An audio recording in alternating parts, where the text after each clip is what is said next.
Alright guys, welcome back to Strong Successful Male. So for today, I'm going to go over an email that was sent from a subscriber. It's from a guy, sounds like he's probably about my age, mid-40s or so, and he's from the UK. And he's going to share his story about events that happened like 20 years ago with a woman that became his wife, and all about all the BS, and I do mean BS to the 19th power, of all the crap he goes through with her because, wait for it, she was hot. And he was inexperienced and had no idea about red flags, checking a woman, calling her on her BS, not paying attention to stories about her, her family, the whole 9 yards. And his marriage and life with her was pure freaking hell.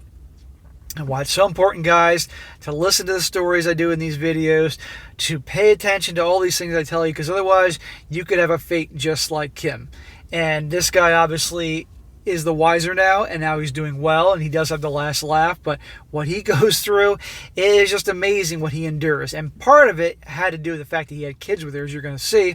So obviously he loved his kids and felt like he couldn't leave. But even then, you can always leave and try something else. But it's just, I don't want to get too much into it, reveal too much, but it is going to have you scratching your head, and many smackable moments in this story that it's just unbelievable. But the guy's all the wiser, and if there can be a silver lining to his misery, is that he can share this story for you guys, that somebody out there can learn the very important lessons I talk about and not make the mistakes that he did. Otherwise, you'll suffer his fate. And it's a long one, guys, but it's definitely entertaining. So it starts off, he says here, Hey SSM, I recently became aware of your videos following the meeting of a friend at work who is an active follower of you and your stories of real-life nightmares. My name is Chris, and I live in a modest town called Newark-on-Trent in the UK. I met a guy at work recently as I'm a manager at a construction site, and it was his first day. We began discussing our experiences, and my friend Andy encouraged me to watch your videos. Well, shout out to the bro Andy for recommending you to my channel. I have started to watch them, and I must say, hell, you make sense. I get it now. Where were you 20 years ago? I do believe my story is worse than most. I'll let you decide. Bro, your story is right up there. He was very proud that he had managed to retain my house and what he considered a small amount to pay, 30 sterling. When I explained my situation, he was like, wow, another strong, successful male. At around 21, I met what was at the time the hottest girl in my town. We'll call her Nikki. I carried a little extra weight at the time as a result of a very caring mother who was also a feeder. At the time, I had very few girlfriends, but not as many as my peers. I started the gym at the age of 21, and I began to flourish. I was warned by all my friends. He was warned. The advice was to sleep with her and then get rid of her. There were stories of drug-infested group activity, I'm speaking in code here, and high numbers of men. We started it anyway. In fact, she made a beeline for me one evening at our local club. At the time, I was going through to university, and at the age of 21, through some assistance from my mom, had bought my first house, something relatively unheard of as an undergraduate student. At the very early stages of our relationship, Nikki began to tell me how each and every one of my circle of friends had tried it on with her, in addition to most men in town. This is when you run. A gal like this, a 9 or a 10, and the hot girl, everybody, this is a friends of benefits or hookups, nothing more. This isn't relationship type. But he did say he didn't have as many girlfriends as his buddies. He said at the time, early, he had a little more extra weight on him. That could do something to one's confidence. The signs were there. His buddies told him, don't get involved with her. But he did. Looking back, she was controlling me by making me feel like I was the guy that won the prize. If she's hooked up with every guy in the fucking town, she ain't the prize. To girls, the guy that hooks up with every girl and she gets him is the prize. But it doesn't work the same way with guys. Nikki came to me with a 5-year-old little boy, which I took on as my own. Single mom, huh? Imagine that. Later, we went on to have 2 kids and remained together for around 15 years. 15 years with this woman. Wait till you see what he's going to endure for 15 years. All because she was hot. At the start of the relationship, we would go out separately. She would often get phone calls the next morning. When I challenged her, she claimed a friend of a friend had given out her number. Sure. I was by no means a shrieking violet. In fact, one hell of a character as a strong male in terms of fighting my ground. But you will see from my story that this girl certainly had me wrapped around her finger. No man should be wrapped around any woman's finger. Okay? No woman's going to respect a guy who's wrapped around their finger. You all know this. And I know this guy knows this now. Because they don't respect pushovers. They respect strength. And if they don't respect you, there's going to be bullshit. But you will see from my... okay. In fact, I look back now and I'm so embarrassed the lengths I went through to keep a family together and keep a woman who simply did not deserve my love. Throughout the relationship, Nikki would continually attempt and succeed in winding me up and twisting me up about other men. Get flowers sent in, get asked out all the time, usually by older men, who either had money or connections to the drug trade. One particular day, I was walking around a local supermarket with Nikki, and I happened to say hello to a girl I knew, who was relatively attractive. As I turned around, I was greeted with a punch right in the end of the nose. My eyes immediately started streaming. Filled with anger, I bought a 2-liter bottle of water, waited until we finished shopping, and as we got outside, I grabbed her, emptied the entire bottle of water over her head, and said, "You don't ever hit me again." It was made significantly worse as it was a public scene. He says, red flags, I know. I was suckered in by the beauty, hot, crazy scale. Well, you're not married to her yet, so why the hell are you still with her? Right? I know you know this now, but seriously. She acts like a nut. She's a town bicycle. Everybody's warning you about her. You said hello to a woman and she punched you in the supermarket? I mean, I'm sure you could get other girls. And even if they weren't as good looking, it would be worth it. The shit guys go for a hot piece of ass. But he did mention, I'm not sure if at this point he already had kids with her or not. Maybe he did. But even then, okay, fine, split up. It's not worth being in this relationship. And she's obviously cheating. He says, our little boy was diagnosed with severe autism and he's never spoken and finds most of life difficult.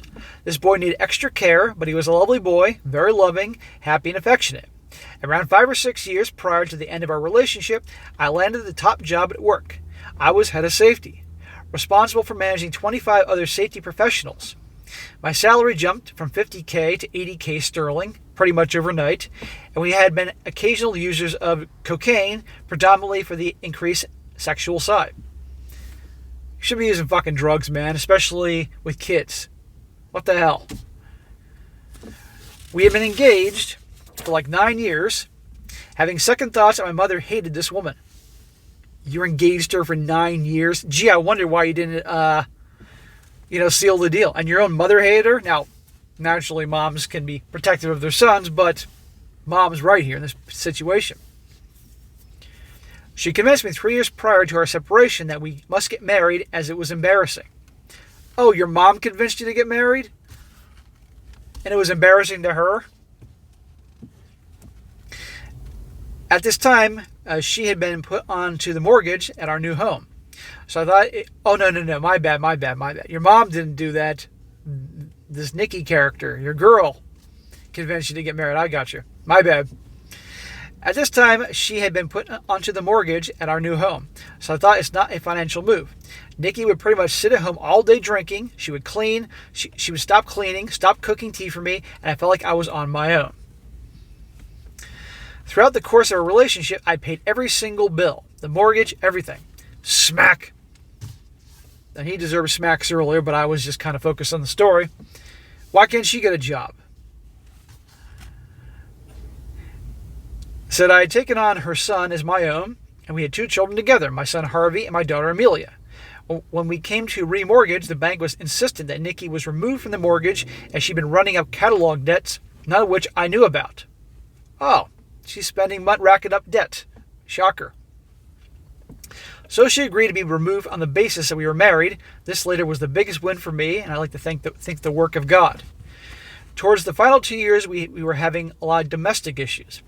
Nikki was a breaker and a smasher and very violent. But as I said before, I'm a guy who gives as good as it gets. I'd pin her to the floor when she would begin to attack me. Then an hour later, I would, I'm sorry, I didn't mean it, it's my time of the month, etc. Endless signs from the universe telling you to avoid this woman, don't get involved with her, and yet you did. Look what you're dealing with. See, guys? She'd been telling her mother and her sister that I was bad to her. Of course she was. They were, of course, listening and advising her to leave. I became incredibly frustrated at this as I felt like I had now had 3 people on my case. She would regularly apologize and say that she didn't mean it. I was a good husband, and during her time of the month, she just needed space. In fact, I remember several occasions where I had to leave in the car with my children as no one could cope with the mood swings and anger. I hasten to add, during the course of our relationship, I remained entirely loyal to this woman and was convinced in the early part of the relationship that I was punching above my weight. Ha! You were wrong. And I believe you that you didn't cheat on her, because a lot in these stories, these guys don't cheat on their wives, even though they have a right to, that they were awful. I mean, let me backtrack there. I don't back cheating, but if there was ever a reason in awful situations like that, but the best thing is always just to end it. But you should have met with her to begin with, for God's sakes. It gets way worse, guys. And stick around through this crazy story, because this guy will have a happy ending here. As I got older, say my 30s, I flourished a little more and perhaps grew up also. I saw us as equal, and knowing I was a good-looking and loyal guy, I actually thought she was lucky to have me. Her trump card was always threatening to finish. I would hear this maybe 2 to 3 times a week. My attitude changed to, there's the door, use it. She then would say how I had ruined her life. She could have been a glamour model or been with a footballer or a rich man, which just made me look at her in disgust. I was growing to hate this bitch. Yeah, I don't blame you. But you chose to be with her, and you chose to marry her. That's on you. One particular evening, after reading some texts on her phone, her family had been slagging me off. I was just a man who got a train from the north into London 5 days a week. I would leave my house at 5 in the morning and not return till 9 p.m. Her mother had lost a child to the social services system for being in a domestically abusive relationship, and a younger daughter was under investigation for harming disabled people at a local home that she worked. What the hell's with this family? Back to the getting to know your girl's family before you get serious with her? What the hell? This is why I do these videos, guys. This is why I talk about these things so these don't happen to you. See? Other side of the world. Same shit. That evening, after an argument, she had gone to bed. I took to Facebook after 2 bottles of wine to let's say, air out some dirty laundry. You should not drink and type. The following morning, when I got up, I immediately remembered what I had done and quickly removed the post. It was too late. After her mother and sister had been in touch, she deemed £300 for her hair, which I remembered to be slightly excessive, but at the same time thought that was easy, if I only knew what was coming. I didn't see Nikki for a further 3 days, and around 5 p.m. one evening, a gentleman arrived at my door and presented me with a court order. The court order said that I had to leave my house within 30 minutes. I explained it was my house, and he went on to say that it had been claimed as I was domestically doing stuff to my partner for 15 years, and I had 14 days to challenge the order. My response was to tear up the order and tell the man to piss off and explain it was my name, and my name was only on the mortgage. Newsflash, they don't care. He says around an hour later, the police arrived. I was arrested and taken to the nearest custody suite. I'd never been in any trouble with the police before, other than some minor driving offenses. In the UK, the legal system is bent towards women. The male is seen as the aggressor and the woman as poor, defenseless victim. Well, newsflash, in varying degrees, it's that way everywhere. When you break a court order, you aren't realized you're held to the next available court, which was the following morning. The ordeal was then upgraded to a more serious order as a penalty for non-compliance with the first. This now said that I was allowed no contact with Nikki and that she could call me as much as she liked. If I answered the phone and spoke to her, I was in breach of the order. Wait a second, you can't talk to her, but she can call you as much as she wants, and if you pick up the phone not knowing who it is and it's her, then you're in trouble? What a bunch of bullshit.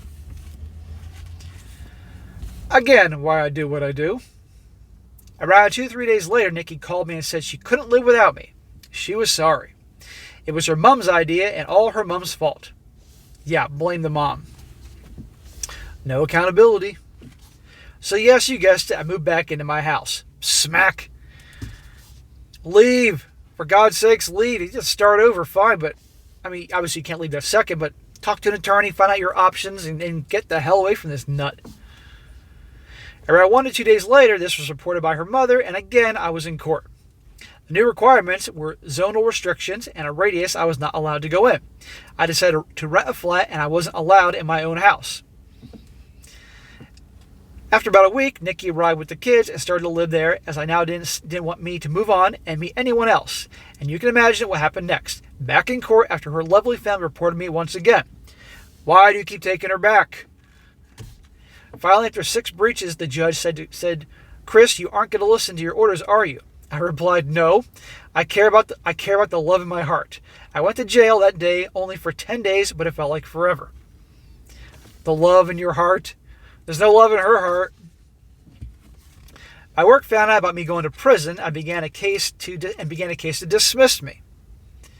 This woman just brings turmoil and pure hell to anywhere she gets in contact with.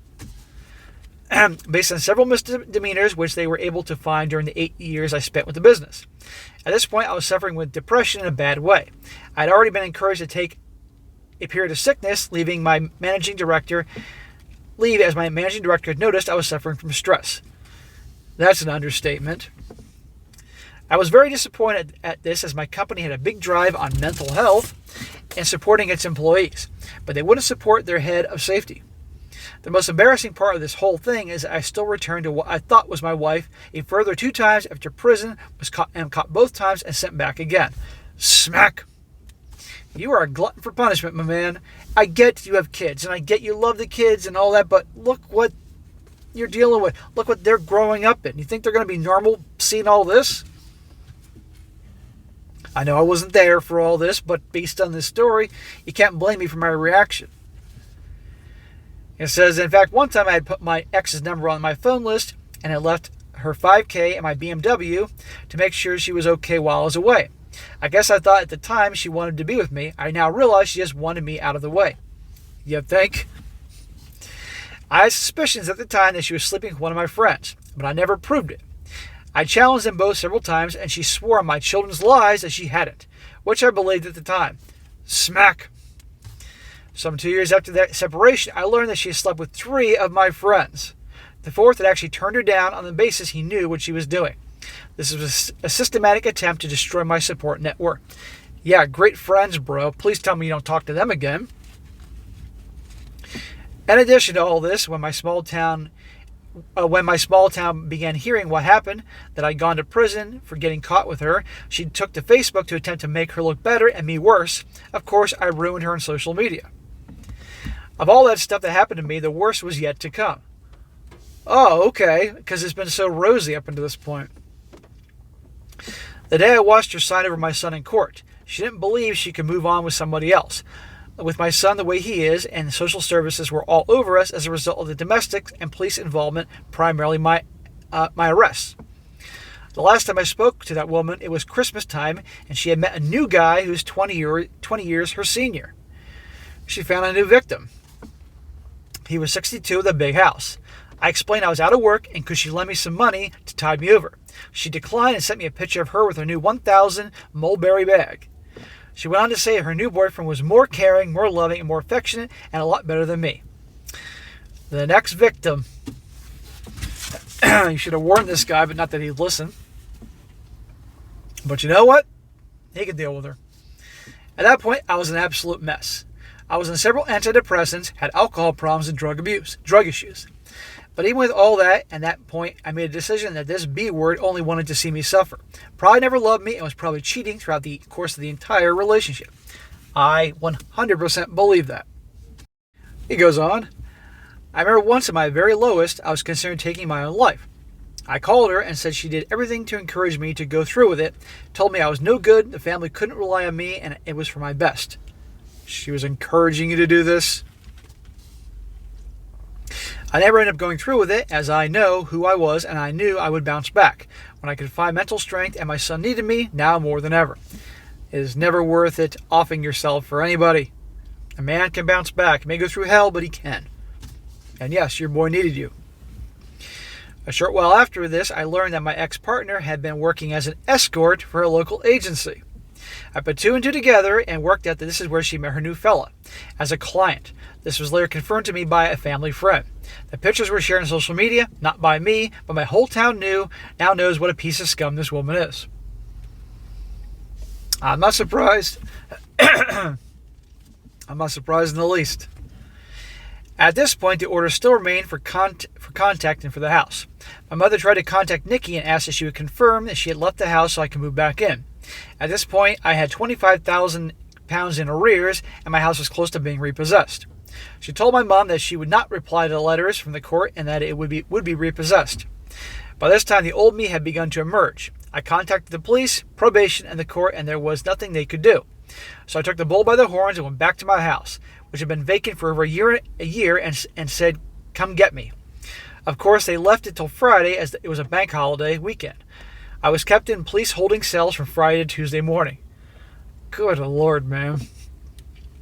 When I arrived in court, my solicitor was on leave. I had a judge which told me if he ever saw me in front of him again for breaking the order, he'd give me an ever longer time. As you can imagine, the worry. But I'd done everything right. He was appalled at the support services. He removed the order to allow me to live in my own house. The following week, I knew the heat was on to save it, as I'd been bouncing in and out of prison, and I set up my own business during short-term contract health and safety roles. I don't know how you did that when you're bouncing back and forth between being in prison and how you got the permits from the government, whatever you need to do to be in business. But okay.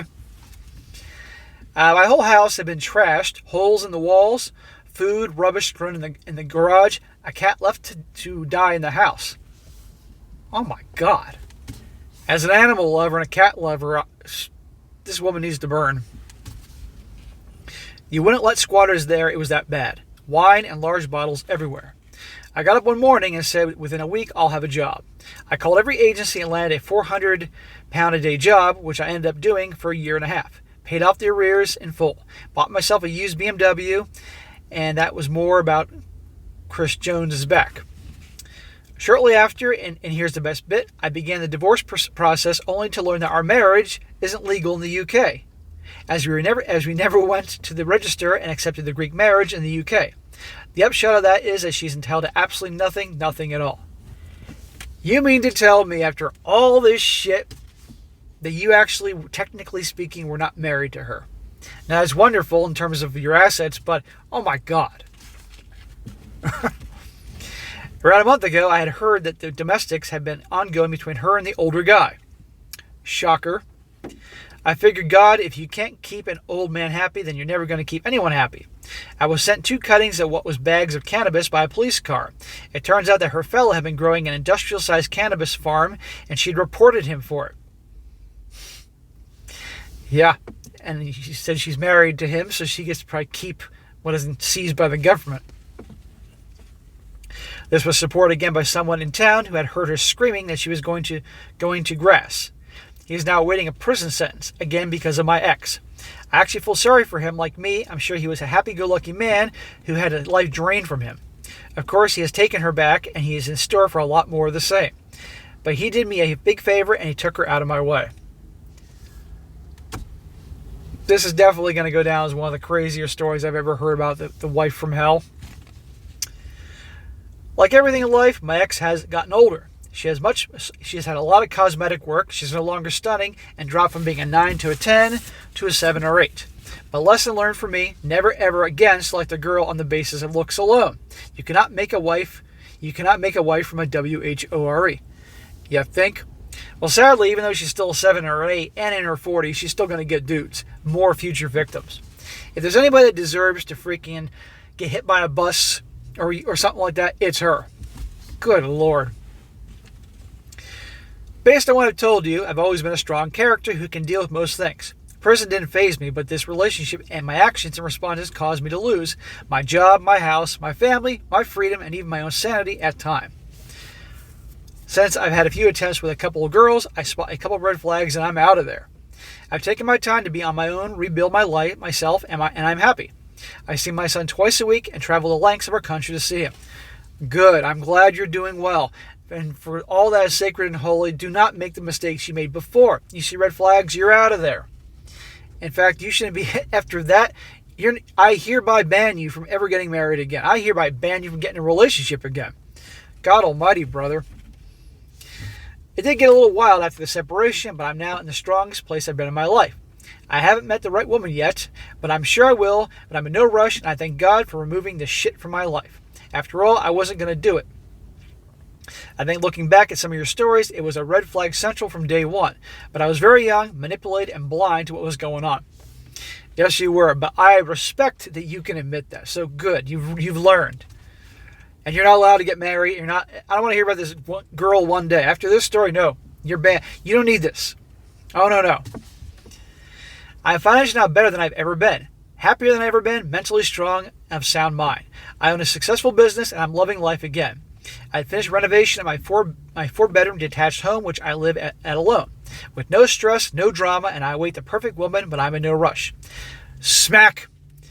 I don't want to hear you're waiting for the perfect one. Look how happy you are now. You just said here, financially better, happier than ever, mentally strong, sound of mind, successful business, loving life, four-bedroom house, no stress, no drama. So you want to one day bring another woman in your life? All this that you have right now is going to go bye-bye. Now, you've learned a lot, and I hope that I'm wrong, but you don't need a woman to add more happiness. You're doing great as you are. You want to get some ass every now and again? Okay, fine. Just behave yourself. Be careful with your screening process, but I don't want the same crap to happen again, my man. I really don't. Thanks for listening to my story. It would be great to meet up sometime if you're ever across the pond. I've recently added you via Instagram SSM. Bro, that was one hell of a story. And again, a warning to so many guys what they can go through if they're not really good with their screening process to know what to look out. Look out for screening process. And to know what to look out for. But bro, I'm so happy you're doing well. And like I said, if there's anybody that deserves to get hit by a bus or have a fucking meteor, a piece of the space station fall from the sky and hit her, is your ex. Oh my God. But the lessons here, guys, hot crazy scale, single MOMs, all the red flags, listen to your bros, all that. Don't think you're special and you're going to change her. No. And when the crazy signs are there, get out and don't marry them. So many lessons, but I'm glad you're doing well. Do not get married again. You're banned. Everybody can hear here. You're banned from getting married again. And I would end relationships. You want to do hookups? That's fine. You're happy doing well by it right now. You just said it yourself. I read it twice. Stay in this state. Life is short. You don't need any more shit. So, and I hope your kids are doing well. All right, guys, that was it for today. Be sure to comment down below. I'm sure there'll be plenty of comments on this one. And be sure to like the video, share with your friends, and subscribe. And I'll catch you next time.